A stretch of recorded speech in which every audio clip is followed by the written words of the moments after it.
Kərbəla hadisəsinin icmalı.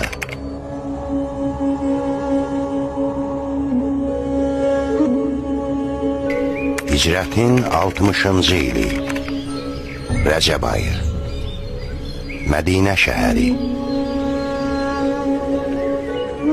İmam Hüseyin əleyhissalam Muaviyyənin ölümündən dərhal sonra Mədinə valisi Vəlid İbni Ütbənin çağırışı ilə onun sarayına getdi. Vali imama Yezidin məktubunu oxudu. Məktubun mətnində Yezid imamdan beyyət alınmasını əmr edirdi. İmam Hüseyin əleyhissalamsa ona beyyət etməyi bir mənalı olaraq rədd etdi və mənim kimisi onun kimisinə beyyət etməz deyərək oranı tərk etdi. Vali bunu gördükdə Mərvan İbni Həkəmi İmam Hüseyin əleyhissalamı razı salmaq üçün təlimatlandırdı. Lakin İmam onunla görüşərkən də öz fikrindən geri dönmədi.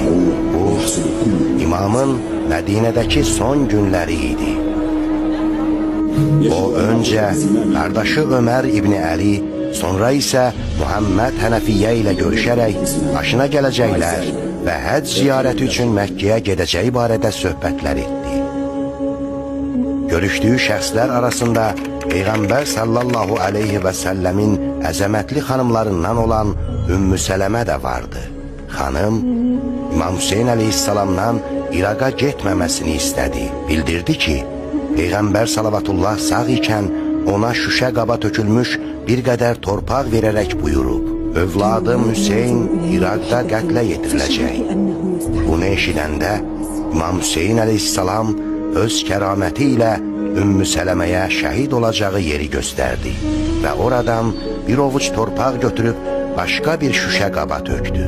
Sonra buyurdu, nə vaxt bu torpağın qana boyandığını görsən, bil ki, məni qətlə yetiriblər.